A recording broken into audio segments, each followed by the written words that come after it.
नमस्कार, वंदे मातरम साथियों। आपको बता दें कि हम इस समय छछरौली में मौजूद हैं और छछरौली से जो है आपको लाइव तस्वीरें दिखाने का प्रयास कर रहे हैं। आपको बता दें कि आज जो है बीएसपी की एक विशाल रैली का जो आयोजन है वो छछरौली के अंदर किया गया, जिसमें एक लोगों की जो है वो भीड़ सी उमड़ कर एक सामने आई है।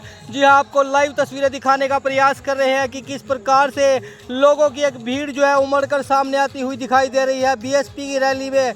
जी हाँ, आपको छछरौली से लाइव तस्वीरें दिखा रहे हैं। आप देख सकते हैं तस्वीरों में कि किस प्रकार से यहाँ पर एक लोगों की भीड़ सी उमड़ कर जो है सामने आ रही है। आगे की तस्वीरें भी आपको दिखा रहे हैं। ये देख सकते हैं आप, पुलिस प्रशासन जो है वो भी अपनी ड्यूटी जो है यहाँ पर बाखूबी निभाता हुआ आ रहा है और चेकिंग यहाँ पर लोगों की जा रही है ताकि किसी प्रकार की कोई भी गलत एक्टिविटी जो है वो यहाँ ना हो सके।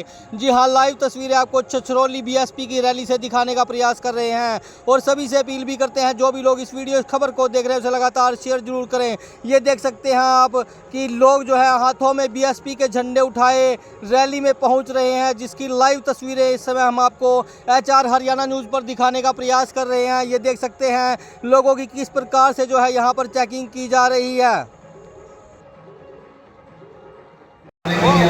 आशीर्वाद देने के लिए आए, इसकी भी मैं अपनी तरफ से आप सबका तहे दिल से धन्यवाद करता हूँ और उम्मीद करता हूँ कि आप 5 तारीख को हम चारों उम्मीदवारों को अपना आशीर्वाद और सहयोग देंगे और उससे हमारे आदरणीय चौधरी रमेश चौटाला जी और बहन हमारी मायावती जी, उनको सबको हौसला मिलेगा, ताकत मिलेगा। आपका बहुत बहुत धन्यवाद। जय हिंद। सम्मानित साथियों, मैं आप लोगों का धन्यवाद करता हूं कि आप इतनी बड़ी तादाद में यहाँ पर आए। मैं अपनी ओर से, अपनी पार्टी बहुजन समाज पार्टी की ओर से आप लोगों का तहे दिल से धन्यवाद करता हूं और मैं अपील भी करता हूं कि आने वाली 5 तारीख को इस गठबंधन के प्रत्याशी जो जहां चश्मे का निशान है, चश्मे पर वोट डलवाए और सम्मानित साथियों, जहां हाथी का चुनाव चिन्ह है वहां हाथी के सामने वाला बटन दबाकर सम्मानित साथियों अपने अपने कैंडिडेट को विजयी बनाने का काम करें। जब आप विधायक जिताएंगे सम्मानित साथियों, कभी प्रदेश में सरकार बनेगी और चौधरी अभय जी चौटाला मुख्यमंत्री बनेंगे। सम्मानित साथियों, बड़ा खड़ा होने की वजह से मेरा जो चाहता हूँ सभी को जय भीम, जय भारत, जय मानवता से, जय काऊ देवी। और क्या कहना है? ले भाई जल्दी नीचे करो, जल्दी। और सुनिए, अब आओ मीठी मीठी ताली के साथ। ले भाई, तुम्हारे फोटो के चक्कर में हमारा काम रह जाएगा भाई, जल्दी खींच लो यार। अब नीचे करो भाई, सब नीचे करो, अब नीचे करो। सारी बहनें मुस्कुराओ और मेरे साथ गाना है। सर्वजन के सम्मान और मान का प्रतीक आदरणीय बहन कुमारी मायावती जी पहुंच चुकी हैं। उनके लिए जोरदार तालियों से स्वागत करें।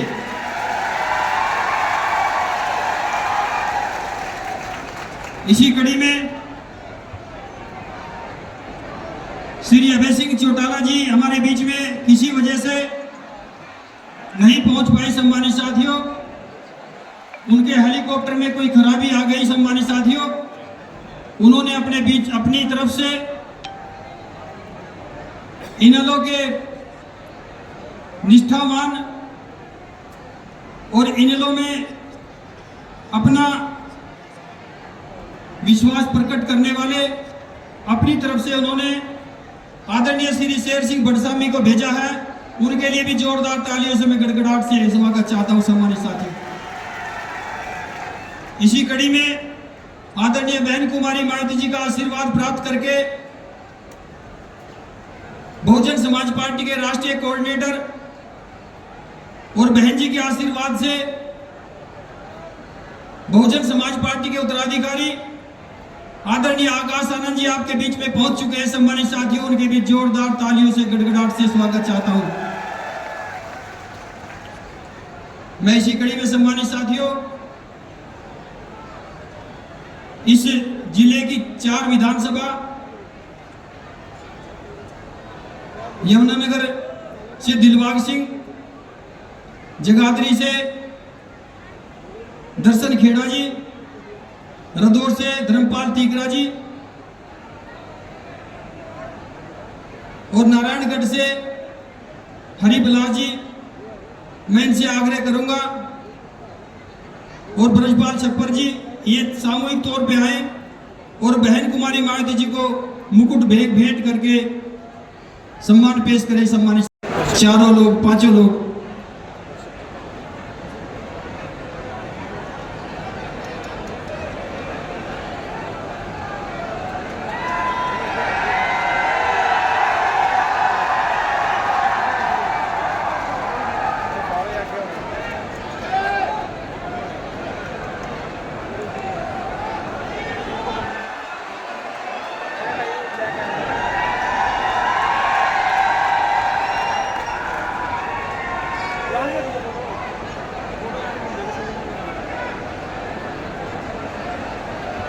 अब मैं सम्मानित साथियों इस जिले के अध्यक्ष की शेर सिंह बड़सामी जी को मुकुट देकर सम्मानित करने का काम करें। राहुल कुमार और श्री गुरमुख सिंह जी शेर सिंह बड़सामी जी को मुकुट देकर सम्मानित करने का काम करें।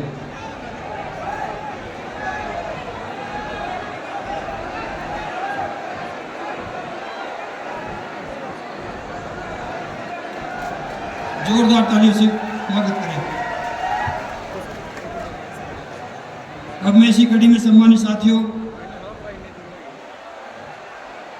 इस जिले में बड़ी जिम्मेदारी से काम संभाल रहे विशाल गुर्जर जी, बहुजन समाज पार्टी के प्रदेश सचिव, और प्रताप सिंह से आग्रह करूंगा कि आदरणीय आकाश आनंद जी को मुकुट देकर के सम्मानित करने का काम करें।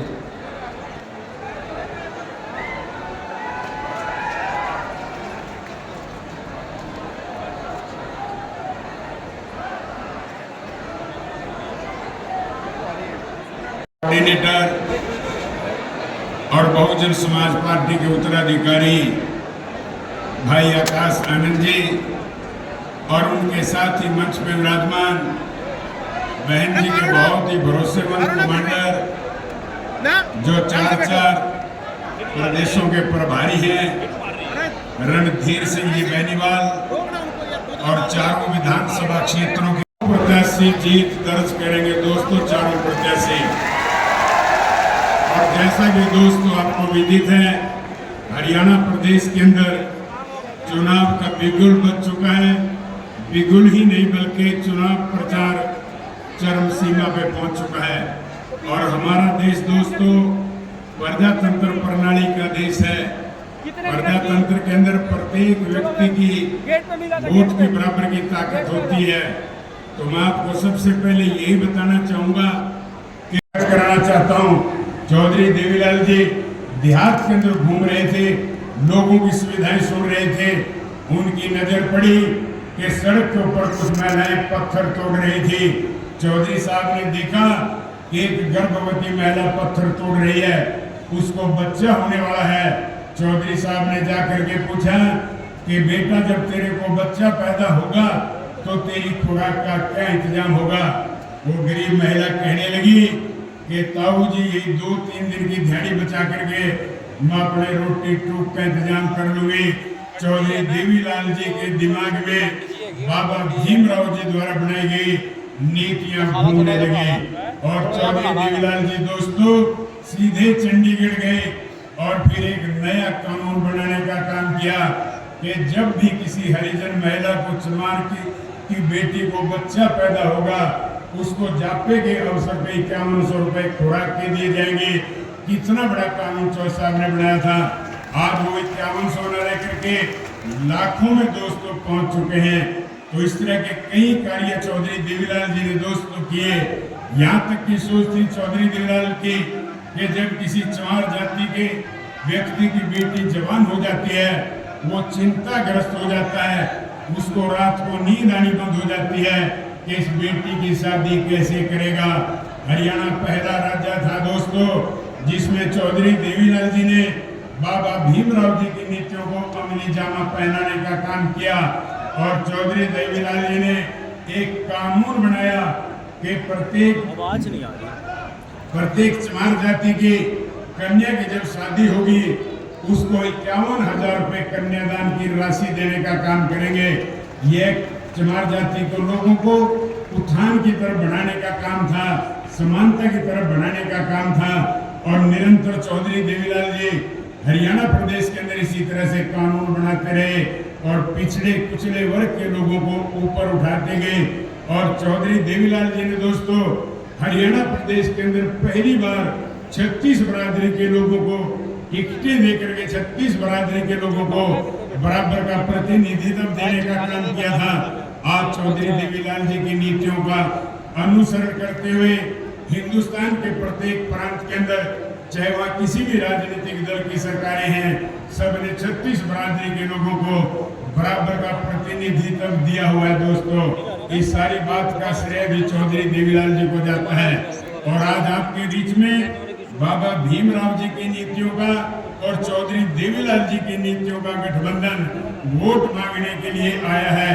दोस्तों इस गठबंधन को भरपूर समर्थन मिल रहा है और दूसरे दलों के लोग चिंताग्रस्त हो चुके हैं कि ये गठबंधन कितनी तेजी से बढ़ रहा है। और इस सारी बात का श्रेय मंच पे विराजमान बहन जी को जाता है, जिसने इस गठबंधन की नींव रखी और इस गठबंधन को आगे बढ़ाने का काम किया है। और आज भी बहन जी पूरे हरियाणा प्रदेश के अंदर घूम घूम करके जनता को संबोधित कर रही है। और मैं बहन जी को आप लोगों की तरफ से आश्वासन दिलाना चाहता हूं कि आपका बनाया हुआ गठबंधन निश्चित रूप से हरियाणा प्रदेश के अंदर सरकार का गठन करके रहेगा। आपका आशीर्वाद निरंतर यदि बना रहा तो आपके आशीर्वाद से अभय सिंह चौटाला जी हरियाणा प्रदेश के मुख्यमंत्री बनेंगे और एक चमार जाति का व्यक्ति हरियाणा प्रदेश के अंदर। तो मेरी आप सबसे ये प्रार्थना है कि बहन जी के बनाए इस गठबंधन को तेज गति से चलाने का काम करें। 36 बरादरी के लोग इस गठबंधन के साथ दोस्तों जुड़ते जा रहे हैं। और मैं फिर से बहन जी का यहाँ पहुँचने पे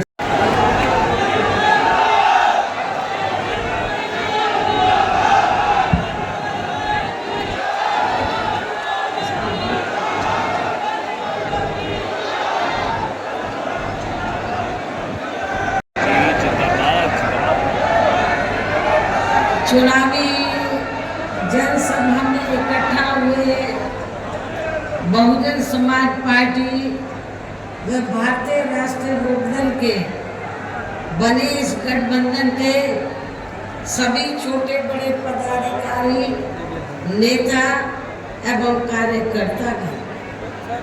आज आप लोग यहाँ हरियाणा प्रदेश में विधानसभा के लिए हो रहे आम चुनाव में अपने गठबंधन के उम्मीदवारों के समर्थन में हमें सुनने के लिए यहाँ भारी संख्या में इकट्ठा हुए हैं। तो उसके लिए मैं आप सभी लोगों का हार्दिक दिल से आभार प्रकट करती हूँ, जिनको कामयाब बनाने के लिए भारतीय चौधरी अभय सिंह चौटाला जी व इनके सभी साथीगण तथा बीएसपी के भी नेशनल कोऑर्डिनेटर श्री आकाश आनंद व यहाँ के संयोजक श्री रणधीर बेनीवाल और इनके भी सभी साथीगण पूरे जी जान से लगे हुए हैं। और हमने आप लोगों का ध्यान यहाँ हरियाणा प्रदेश में विधानसभा के लिए हो रहे आम चुनाव में अपने इस बने गठबंधन की सरकार बनाने को लेकर कुछ जरूरी बातों की तरफ दिलाना चाहती हूँ। और इस संबंध में हमारी पार्टी का ये कहना है कि अपने देश को आज़ाद हुए व भारतीय संविधान को भी लागू हुए अब वर्षों बीत चुके हैं। और इस लंबी अवधि में केंद्र व आपके हरियाणा प्रदेश में भी विभिन्न विरोधी पार्टियों की सरकारें रही हैं। लेकिन दुख की बात यह है कि इस दौरान आपके हरियाणा प्रदेश में भी यहाँ विरोधी पार्टियों की रही सरकारों में सर्व समाज में से खासकर दलितों, आदिवासियों, पिछड़े वर्गों, मुस्लिम व अन्य धार्मिक अल्पसंख्यकों के साथ साथ गरीबों, मजदूरों, किसानों, व्यापारियों एवं अन्य मेहनतकश लोगों का भी पूर्ण रूप से विकास व उत्थान आदि नहीं हो सका। जिनकी सरकारों की गलत नीतियों एवं गलत कार्य प्रणाली आदि को अभी ने और ज़्यादा आजमाने की जरूरत है। और इस मामले में खास तौर से मैं दलितों, आदिवासियों व अन्य पिछड़े वर्गों के लोगों को ये बताना चाहूँगी कि इन वर्गों को परम पूज्य बाबा साहब डॉक्टर भीमराव अम्बेडकर के कड़े संघर्ष एवं अथक प्रयासों से भारतीय संविधान में मिले कानूनी अधिकारों में से विशेषकर सरकारी नौकरियों में जो इन्हें आरक्षण की सुविधा मिली है, तो उसे यहाँ पहले कांग्रेस की और अब बीजेपी की तथा अन्य और पार्टियों की भी रही सरकारों की या चल रही सरकारों की जातिवादी सोच व मानसिकता के चलते इन्हें ये आरक्षण का पूरा लाभ नहीं दे पा रहे। और अब तो इनके इस आरक्षण को ये पार्टियां, ये सभी पार्टियां, कांग्रेस, बीजेपी व अन्य जो जातिवादी पार्टियां हैं, ये सभी पार्टियां तो अब तो इनके इस आरक्षण को माननीय कोर्ट की आड़ में इसे प्रभावी बनाने में व खत्म करने की भी पूरी कोशिश में लगी हुई है। और इसका खास उदाहरण दिनांक 1 अगस्त 2024 को माननीय सुप्रीम कोर्ट का दिया गया निर्णय, जिसमें कोर्ट ने SC व ST के आरक्षण में, मैं इधर SC ST क्यों बोल रही हूँ, शेड्यूल कास्ट और शेड्यूल ट्राइब, क्योंकि संविधान में जो दलित वर्ग के लोग हैं, तो संविधान में दलितों के लिए तो हरिजन लफ्ज का इस्तेमाल नहीं किया गया है, बल्कि अनुसूचित जाति व जनजाति लफ्ज का इस्तेमाल किया गया। मैं चाहूंगी इन लोग के जो पूर्व स्टेट अध्यक्ष हैं, तो मेरे ख्याल वो भारतीय संविधान को जरूर स्टडी करें, पढ़ें और ये देखें कि अनुसूचित दलितों के लिए क्या लफ्ज इस्तेमाल किया गया है। तो मुझे क्या लगता है, ये बाबा साहब के बारे में इनको जानकारी है, लेकिन ये भी जानकारी लेनी चाहिए कि SC ST के लिए क्या लफ्ज इस्तेमाल किया गया है। क्योंकि मुझे याद है सन 1977 में जब मैं वकालत की पढ़ाई कर रही थी, इसका प्रधानमंत्री बनाएंगे, जिसको कांग्रेस ने नहीं बनाया, कांग्रेस ने भी नहीं बनाया जिनको, और जनता पार्टी ने भी नहीं बनाया 77 में। तो दलित वर्ग के लोग, अनुसूचित जाति जनजाति वर्ग के लोग पूरे देश में बहुत नाराज थे, खफा थे।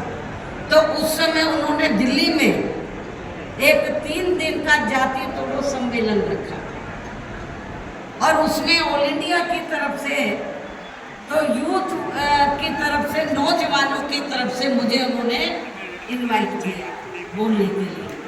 और जब मैं उस सम्मेलन में बोलने के लिए गई, तो वहाँ पर जितने भी जनता पार्टी के नेता थे, तो वो बार बार हरिजन हरिजन इस्तेमाल कर रहे थे।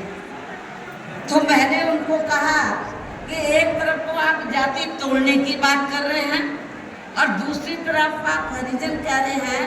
यदि हम इसको पॉजिटिव सेंस में लें, तो हम तो हरि का मतलब ईश्वर, हम तो ईश्वर की औलाद होगी, तो बाकी लोग क्या शैतान की औलाद है।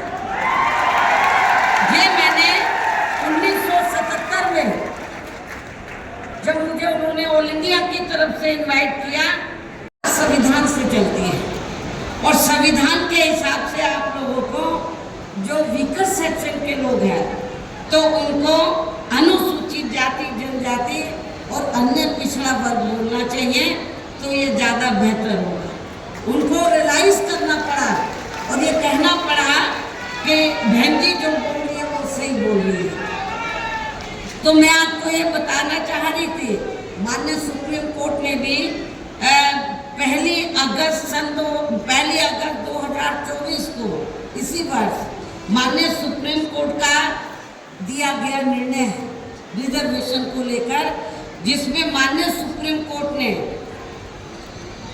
तो उन्होंने हरिजन नहीं बोला, ये जजमेंट आप उठा के देख लो, तो उन्होंने SC व ST के आरक्षण में वर्गीकरण व क्रीमी लेयर आदि को लागू करने की बात कही, जो नहीं होना चाहिए था।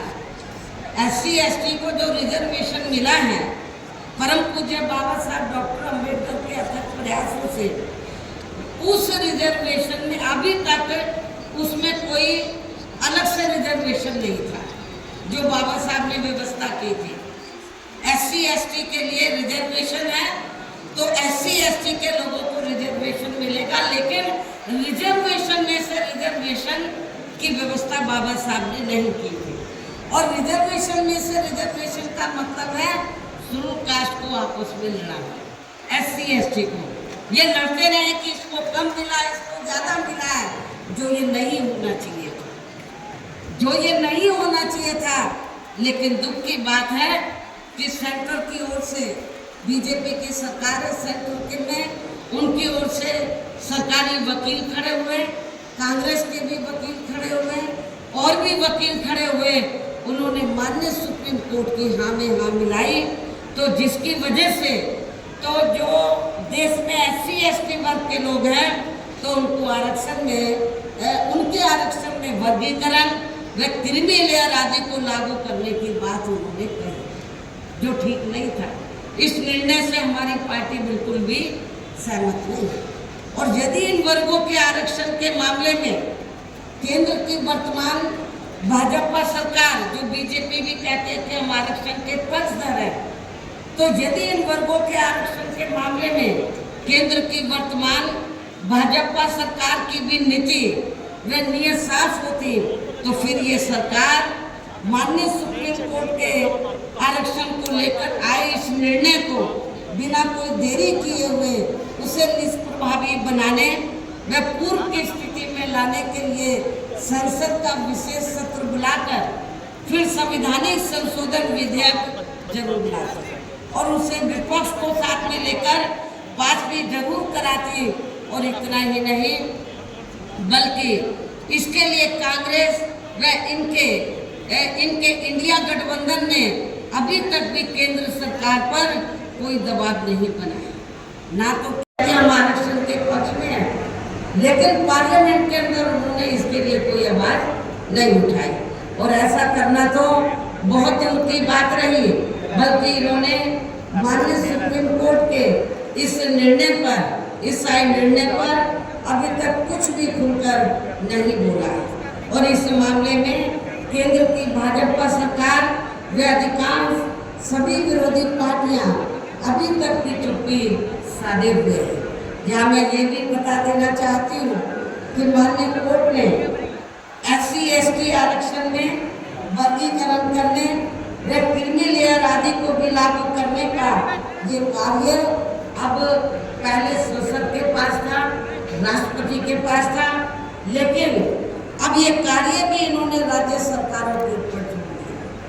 हर स्टेट में राज्य सरकारों के ऊपर छोड़ दिया है, जो वो अपने हिसाब से इसका पूरा राजनीतिक फायदा भी उठाएंगे। उनके ऊपर है किसको कितना आरक्षण देना है, SC ST में से किसको कम देना, किसको ज़्यादा देना। माननीय सुप्रीम कोर्ट ने ये पावर भी राज्य सरकारों को दे दी, जो अब अपने हिसाब से इसका पूरा राजनीतिक फायदा भी उठाएंगे। साथ ही इसकी आड़ में इन वर्गों को बांटकर इन्हें आपस में भी खूब लड़ाएंगे।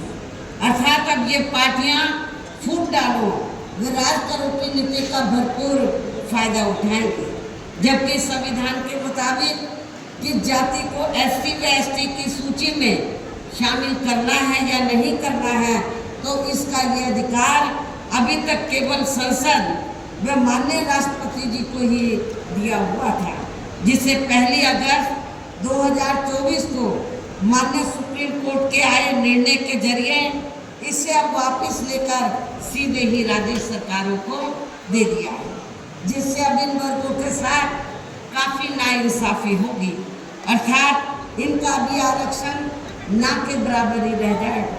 दलितों का, SC ST का, अनुसूचित जाति व जनजाति का अब ये आरक्षण ना के बराबर ही रह जाएगा। और अब तो कांग्रेस के राहुल गांधी ने भी, कांग्रेस के श्री राहुल गांधी ने भी विदेश में जाकर इनके सभी आरक्षण को आगे वक्त आने पर खत्म करने का भी ऐलान कर दिया है। इससे साफ जाहिर है कि आपका आरक्षण बहुत खतरे में है। बाबा साहब डॉक्टर अम्बेडकर ने आरक्षण शेड्यूल कास्ट में जितनी जातियां आती हैं सबको दिया था। उन्होंने केवल एक जाति को नहीं दिया था, उसमें विभिन्न जातियां हैं, सब कास्टें हैं जो सामाजिक, शैक्षणिक और आर्थिक क्षेत्र में पिछड़ी हुई है। तो शेड्यूल कास्ट का मतलब क्या है कि शेड्यूल बनी, इनकी एक सूची बनी, तो उसके आधार पर उन जातियों को शामिल करके तो जब ये इन लोगों को ये रिजर्वेशन दिया SC ST में, उसमें एक ही जाति नहीं आती है, उसमें विभिन्न जातियाँ आती है। तो जिसका नाम क्या दिया बाबा साहब ने, एक सूची बनाई, शेड्यूल कास्ट, शेड्यूल ट्राइब्स। इसलिए इन वर्गों के लोगों को बाबा साहब डॉक्टर भीमराव अम्बेडकर द्वारा जो इन्हें, इन सभी वर्गों के लोगों को SC ST में जो विभिन्न जातियाँ आती हैं, तो इन वर्गों के लोगों को बाबा साहब डॉक्टर भीमराव अम्बेडकर द्वारा जो इन्हें आरक्षण का ये संवैधानिक अधिकार दिया है, तो इसे बचाने के लिए अब यह हरियाणा प्रदेश में हो रहे विधानसभा चुनाव में इन वर्गों को, ऐसी सभी आरक्षण विरोधी पार्टियों को अपना कतई भी वोट नहीं देना। ऐसे आरक्षण विरोधी पार्टियों को अपना कतई भी वोट नहीं देना है जो ये पार्टियां माननीय सुप्रीम कोर्ट के आए इस निर्णय को बिल्कुल भी बदलने के लिए तैयार नजर नहीं आती हैं। अर्थात इस मामले में केवल ये पार्टियां इन वर्गों को गुमराह करने में ही लगी हैं। ऐसी स्थिति में अब इन वर्गों को यहाँ विधानसभा के हो रहे आम चुनाव में अपने बने इस गठबंधन की ही सरकार बनाकर इसे लागू होने से तब तक लटकाकर व रोककर रखना है जब तक केंद्र व विपक्ष द्वारा इस निर्णय को संवैधानिक संशोधन के जरिए खत्म करके इसे पुरानी स्थिति में बहाल नहीं कर दिया जाता है। इस केवल BSP व इन्हें लोग के बने अपने इस गठबंधन को ही देना है, ताकि सत्ता में आकर यह आपके स्टेट में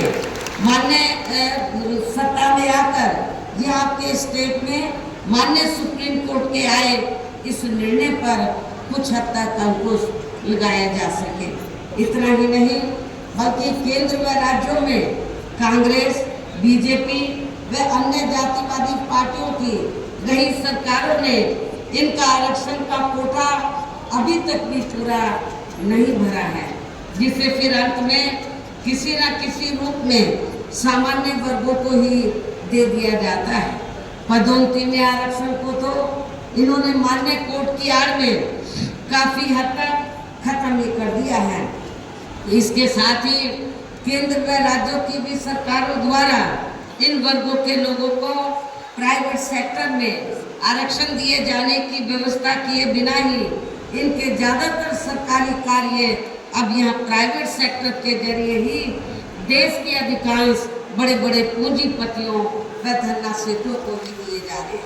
बाबा साहब डॉक्टर भीमराव अम्बेडकर को भी यहाँ भारत रत्न की उपाधि से सम्मानित किया गया था, जिसके लिए वो हर प्रकार से पात्र भी थे, जबकि इन्हें ये सम्मान उनके जीते जी परम पूज्य बाबा साहब डॉक्टर भीमराव अम्बेडकर के जीते जी केंद्र में रही कांग्रेस पार्टी की सरकार में बहुत पहले मिल जाना चाहिए था, लेकिन कांग्रेस पार्टी की सरकार ने इनके देहांत के बाद भी इन्हें काफ़ी समय तक ये सम्मान नहीं दिया। इससे इन वर्गों के प्रति इस कांग्रेस पार्टी की हीन व जातिवादी मानसिकता साफ झलकती है।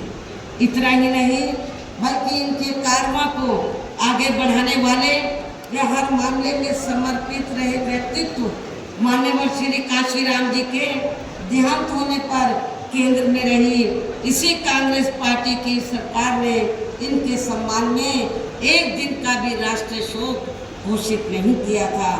इसके साथ ही इन वर्गों के लोगों को जुर्म जाति से निजात दिलाने के लिए जो भी यहाँ नियम व कानून आदि बने हैं तो कर पा रही हैं, जिससे अब यह खासकर दलितों, आदिवासियों व अन्य पिछड़े वर्गों के ऊपर शोषण करने वाले लोगों का मनोबल और भी ज़्यादा बढ़ रहा है।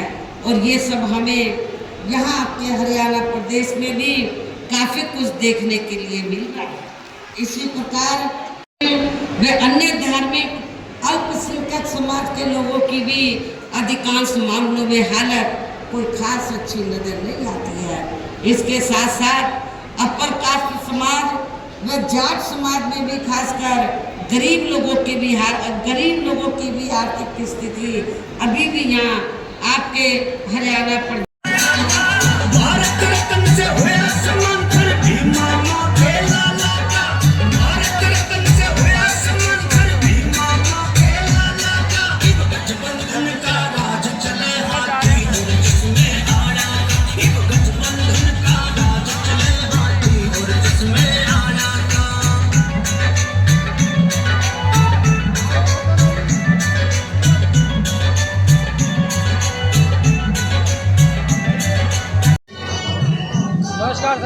नमस्कार जी, नमस्कार। क्या कहेंगे आज यहाँ पर जो बसपा पार्टी की रैली उसको लेकर क्या कहना चाहेंगे? बसपा रैली की सरकार बनेगी, गठबंधन की सरकार बनेगी। दिखाई दे रही है। हाँ, भीड़ से सब कुछ दिख रहा है और दूसरी पार्टियों में छक्के छूटे हुए हैं इस टाइम। ऐसा कुछ नहीं है, मतलब सरकार हमारी बनेगी, गठबंधन की सरकार बनेगी। नमस्कार मैम। नमस्कार मैम, क्या कहेंगे आज रैली में यहाँ पर हजारों लोग जो हैं यहाँ पर आए हैं, उसको लेकर क्या कहना चाहेंगे? यही कहेंगे सरकार बनेगी हमारी। तो लगता है कि सरकार जी हाँ जी, बनेगी। हाँ जी हाँ। आते हैं सिर्फ अभी उन्हें अभी ताज़ा जुमला फेंका है अभी इलेक्शन से 2 दिन पहले। जैसे इलेक्शन की घोषणा हुई, इससे 2 दिन पहले जुमला फेंका है कि हम सिलेंडर के साथ ना 300 रुपये सब्सिडी देंगे। और हमने क्या किया है कि हम 300 के साथ हम 300 के हम 1100 देंगे। आपने भाजपा की बात करी, कांग्रेस का भी तो मैनिफेस्टो आया, उसमें भी कह रहे हैं 500 का सिलेंडर। कांग्रेस वाले भी कह रहे हैं डबल पेंशन। 10 साल पिछले राज किया, उन्होंने क्या कर दिया? 10 साल पहले भाजपा से उन्हीं का रास्ता, उन्होंने क्या किया? कुछ करके दिया। शायद बसपा का भी गठबंधन था उस वक्त, शायद उनके साथ, कांग्रेस के साथ पहले नहीं था, कांग्रेस के साथ नहीं था। क्या कहेंगे यहाँ पर आज बसपा पार्टी की जो है रैली हुई है, उसको लेकर क्या कहना चाहेंगे? बहुत बड़ी रैली, बहन जी आई, इनका स्वागत है आज छछरौली में। हम छछरौली वासी इनका स्वागत करते हैं और जो बहन जी के निर्देश हैं गठबंधन की सरकार बनाने की ओर के, उनका हम पूरी तरीके से पालन करेंगे और मजबूत तरीके से गठबंधन का सहयोग करके जिताएंगे प्रत्याशी। तो बीजेपी पार्टी की तरफ से जो है कैसे कार्य किए गए हैं जो शासन काल उनका रहकर जा चुका है? आपके सामने बखूबी जानते हैं सभी लोग, ठीक है। कथनी और करनी में बड़ा फर्क है, लेकिन बहन जी द्वारा दिए गए निर्देश कभी झूठे नहीं होते। और वैसे भी ये मजदूर वर्ग और जो किसान वर्ग है, इसकी पार्टी का जो गठबंधन है आने वाले समय में बहुत बढ़िया मतलब एक उपलब्धि लेके आएंगे। तो हमारे चैनल के माध्यम से लोगों को क्या अपील करना चाहेंगे? आपके चैनल के माध्यम से अपील करना चाहेंगे कि ज़्यादा से ज़्यादा बहुजन समाज पार्टी और जो इनेलो इंडियन नेशनल लोकदल के जो भी कार्यकर्ता हैं, जो भी उनके वोटर्स हैं, वो ज़्यादा से ज़्यादा भारी मतों से अपने अपने प्रत्याशियों को जिताने का काम करें। और आपके चैनल का अधिक से अधिक धन्यवाद कि आप यहाँ तक पहुँचे। धन्यवाद। जय भीम, जय भारत, जय माननीय।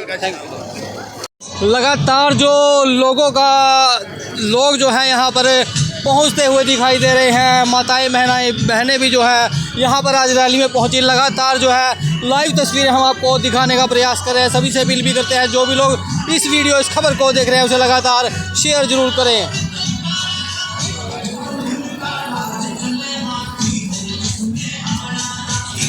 नमस्कार भाई साहब। नमस्कार जी। क्या कहेंगे, आज बसपा की रैली हुई है, उसको लेकर क्या कहना चाहेंगे? आज जो बसपा की बहुजन समाज पार्टी और इंडियन नेशनल पार्टी जो रैली हुई है, इससे ये मनवादी लोग के जो उनको पता लग चुका है ये बहुजन समाज पार्टी और गठबंधन जो सरकार है वो इस प्रदेश में आने वाली है। और जो अभय चौटाला जी है इस देश के मुख्यमंत्री बनेंगे और जो उप मुख्यमंत्री है डिप्टी सीएम बनेगा वो दलित समाज का और ओबीसी समाज का डिप्टी सीएम बनेगा। और बहन कुमारी मायावती जी यहाँ से 90 की 90 सीटों पर विधानसभा चुनाव लड़ी है और सभी विधानसभा सीट जीते गए। हम चंडीगढ़ जाने वाले हैं। तो बीजेपी तो कह रही है कि वो चुनाव जीतेंगे। बीजेपी को तो कहना चाहूँगा बीजेपी ने जो भी वादे किए हैं वो बिल्कुल झूठ है उनके वादे।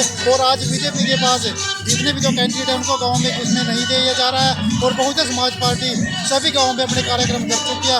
और आज रैली से मनवादी लोगों को पता चल चुका है कि आने वाला समय जो वो बहुजन समाज पार्टी और इनेलो बसपा पार्टी का होगा।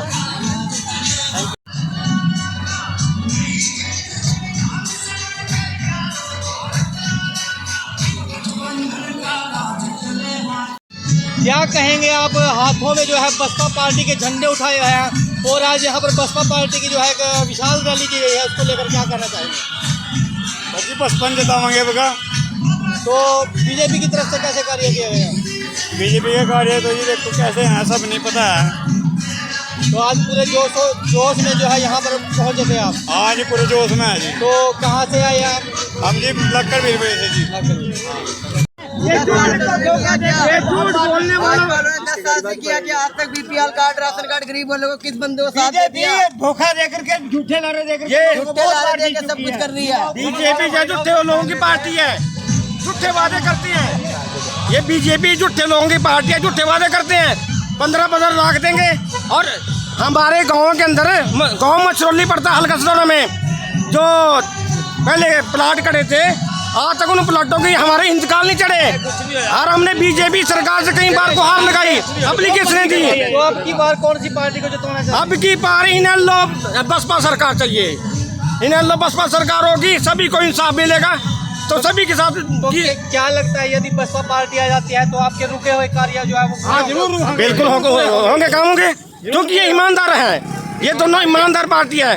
ये जो बीजेपी का है ये जुमलेबाजों की पार्टी है। ये झूठ बोल के वोट बटोर लेते हैं। बाकी अब की बार झूठ के चक्कर में नहीं गएंगे हम। अब की बार जो है इनेलो बसपा सरकार बनेगी और बीएसपी की। और ये जो है हमारा हल्का सदौरा से ब्रिजपाल छप्पर बहुत भारी माहौल से जीतने जा रहा है। एक तरफा माहौल पूरे गाँव के अंदर है, सब में एक लहर बह रही है। के लोग उनके साथ लग चुके हैं सभी बिल्कुल। क्या पहले कहना चाहेंगे, आज बीएसपी पार्टी की एक बड़ी तगड़ी रैली जो है यहाँ पर हुई है, उसको लेकर क्या कहना चाहेंगे? देखिए जनाब, सबसे पहले तो मैं आपसे एक सवाल करता हूँ। आप लोग ही हमारे साथ हैं जनता में। मैं आपसे ये सवाल करता हूँ कि अब की बार बीएसपी इनेलो बसपा क्यों आने जा रही है, इसका कारण क्या है? मैं आपसे सवाल करता हूँ इस बात का। लोगों की भीड़ देखकर लगता है कि लोगों की भीड़ नहीं, इसका कारण मैं इसका कारण आपको बताता हूँ। लोग जो है अब जो है तंग आ गए। लोगों को जो है ना बहुत परेशानियाँ उठानी पड़ रही है। अब की बार जो है बसपा और इनेलो ये दोनों पार्टियाँ अब की बार विजय होगी 100% विजय होगी। बीएसपी की सरकार आ जाती है तो आपके कार्य होंगे? अब तक नहीं हो, आगे कैसे हो जाएंगे? नहीं, बीएसपी की पार्टी यदि आ जाती है हाँ, हमारे सारे कार्य होंगे, क्योंकि आपके सामने प्रमाण सिद्ध है। जो इधर मायावती के वहाँ यूपी के अंदर जो काम कई लोगों के नहीं हुए थे वो काम भी आज उनके हो रहे हैं और आगे भी होंगे। धन्यवाद। क्या कहना चाहेंगे? हाँ जी बिल्कुल जी बिल्कुल। बहन कुमारी मायावती जी और अभय चौटाला जी जो मिलकर रणनीतियाँ बनाएंगे। इन्होंने गरीबों को कुछ घोषणाएं की हैं। सिलेंडर इन्होंने सस्ते करने के वादा किया है और हर पढ़े लिखा युवा को एक सरकारी नौकरी देने का भी वादा किया है। तो इनके गठबंधन से जो सरकार बनेगी वो हर गरीब आदमी के हित में होएगी। बीएसपी इनेलो गठबंधन जिंदाबाद। मैं हूं अम्बाला कैंट से। तो हमारे चैनल के माध्यम से लोगों से क्या अपील करना चाहिए? जी हाँ, हम अपील यही करेंगे कि अब की बार एक नए नेता को जो गठबंधन हुआ है इनको भी मौका देना चाहिए। बाकी पार्टियों को तो आप लोगों ने देख ही चुका है, ये सत्ता में रह चुके हैं तो इनके कुछ काम लोगों को पसंद नहीं आए हैं। जो गठबंधन में आने से जो सरकार बनेगी ये लोगों की भलाई के लिए काम करेगी। तो आप अम्बाला से पहुँचे हैं? हाँ जी बिल्कुल। Thank you. ये देखिए किस प्रकार से जो है बीएसपी जिंदाबाद के जो नारे हैं वो यहाँ पर आपको तस्वीरों में जो है लगते हुए हैं। सभी से अपील भी करते हैं जो भी लोग इस खबर को देख रहे हैं उसे लगातार शेयर जरूर करते रहिएगा। नमस्कार दाऊ जी। नमस्कार जी। क्या कहेंगे आज जो है बीएसपी की रैली यहाँ पर एक भव्य रैली जो है वो ये इसको लेकर क्या कहना चाहिए? हाँ जी, हाँ बहुत अच्छी है जी, बहुत जोरदार है जी। तो आप कहाँ से पहुँचे हैं यहाँ पर? रायपुर रानी से। रायपुर रानी से। तो क्या लगता है आपकी बार बीएसपी पार्टी जो है वो जीत जाएगी? वो जीतेगी जी। तो यदि वो जीत जाती है तो आपके जो कार्य हैं वो होंगे? लगता है सर? पक्का होंगे लगता है। और बीजेपी तो कह रही है कि हमने जो है सभी कार्य जो है वो पूरे कर दिए गए हैं। नहीं ऐसा कुछ नहीं है, ऐसा कुछ नहीं है। इनके अपने पहले कहाँ कर दिए 10 साल में, पहला नहीं करे, ईब नहीं 10 साल में करे, ईब गाड़ी कहाँ कर लेंगे ने? तो अब यदि बीएसपी आ जाती है तो आपके कार्य हो जाएंगे पक्का गठबंधन सरकार बनाएगी। ये देखिए किस तरीके से जो है मायावती जी की जो तस्वीर है वो यहाँ पर लिखा हुआ है। आर्यन लेडी बहन मायावती जी की जो तस्वीर है हाथों में उठाए एक सरदार जी खड़े हैं, उनसे भी बातचीत करने का प्रयास करते हैं। नमस्कार सर। नमस्कार सर। क्या कहेंगे आज बसपा पार्टी की जो है एक रैली विशाल रैली यहाँ पर हुई है उसको लेकर क्या कहना चाहेंगे? बहुत शानदार रैली है और बहुत अच्छा माहौल बनेगा आसपास की जितनी भी विधानसभा है यहाँ पे। तो क्या लगता है बार बीएसपी पार्टी विजयी होगी? 90% चांस है यहाँ से। 90% चांस है। और 10% अगर हेरा फेरी करते हैं तो अलग बात है। तो बीजेपी पार्टी की तरफ से कैसे कार्य किए गए? बीजेपी पार्टी, हाँ बीजेपी पार्टी का जो कार्यकाल यहाँ पर रहकर जा चुका है बेहद बुरा रहा। कैसे सड़कों के खड्डे बता रहे हैं, बेरोजगारी बता रही है, तो सारे कार्य और महंगाई बता रही है कि ये बीजेपी का कार्यकाल है जो भी। तो क्या लगता है अब की बार यदि मतलब बीएसपी पार्टी जीत जाती है तो आपके रुके हुए जो कार्य है वो पूरे होंगे? निश्चित होंगे। बीएसपी ने यूपी में 4 बार के शासन में दिखाया है करके, और लास्ट बार के शासन में 2007 से 2012 तक का जो शासन था बेहद ही शानदार शासन था, जिसमें अंबेडकर पार्क बने, साहब कांसीराम के पार्क बने, सड़कें बनी, अंबेडकर ग्राम बने, बिजली की व्यवस्था हुई, सड़क और पानी की व्यवस्था हुई। अच्छा बेहतर करेगी और शानदार। नमस्कार मैम। नमस्कार जी। क्या कहेंगे आज यहाँ पर एक भव्य रैली जो है बीएसपी पार्टी की देखने को मिली, उसको लेकर क्या कहना चाहेंगे? जय भीम। मेरा नाम सीमा रानी है और मैं इटावा उत्तर प्रदेश की निवासी हूँ। और हमने तो खैर बीएसपी का शासन देखा है, खबरों में देखा है, क्योंकि मैं बेसिकली तो हरियाणा की हूँ और मेरी शादी सागर जी के साथ हुई है और हमारी शादी का आधार भी बीएसपी पार्टी ही रहा है। और आज की रैली में हमने जो जोश और जुनून लोगों के बीच में देखा है वो यही दिखाता है कि लोग अब बीजेपी की सत्ता से बहुत बुरी तरह से दुखी है, क्योंकि रोजगार की समस्या सबसे बड़ी है। यहाँ पे युवाओं को रोजगार नहीं है, उनको प्राइवेट सेक्टर में रोजगार नहीं मिलता, गवर्नमेंट जॉब नहीं मिलती, और इसकी वजह से लोग बिल्कुल अपने आप को एक ठगा से महसूस करते हैं कि हमने इतनी शिद्दत से बीजेपी को वोट दिया, अपना इनको जिता कर असेंबली में भेजा, लेकिन हमारा कुछ भी इन लोगों ने नहीं सोचा। हमें सिर्फ वो फ्री का राशन दे दिया गया, जिसमें जो 5 किलो राशन हमें मिलता है उस 5 किलो राशन में जनता को खुश कर दिया गया। लेकिन अब ऐसा नहीं चलेगा। लोगों ने एक विश्वास जताया है बीएसपी और इनेलो गठबंधन के ऊपर, और यहाँ की रैली से ये चीज़ साबित हो रही है कि लोग इस बार बीएसपी और इनेलो गठबंधन को जिताएंगे और माननीय अभय चौटाला जी को हरियाणा का सीएम बनाएंगे। क्या लगता है यदि अब की बार बीएसपी पार्टी सत्ता में आ जाती है तो आपके जो कार्य हैं वो भी बीएसपी पार्टी की तरफ से किए जाएंगे? बीएसपी पार्टी अपनी जो बात है, जो भी उसका चुनावी एजेंडा होता है वो उसको फॉलो करती है, और इसका उदाहरण हमारी उत्तर प्रदेश में जो 4 बार सीएम रही है बहन कुमारी मायावती जी ने दिखाया है, और वो पूरे देश को, पूरे वर्ल्ड को पता है कि बहन जी जो कहती हैं वो होके रहता है। और यही विश्वास लेके यहाँ पर हरियाणा में भी सरकार जब बनेगी तो यहाँ पर सरकार बनाकर युवाओं को रोजगार दिया जाएगा, और युवाओं को रोजगार के साथ, और जब युवाओं को रोजगार मिलेगा तो वो अपने घर मकान अच्छे से अच्छा रहन सहन उनका होगा। और सबसे मेन समस्या जो है वो युवाओं के रोजगार को लेकर ही है, जो कि बीएसपी और इनेलो गठबंधन जरूर सरकार बनाने पर सबको प्रोवाइड करेंगे।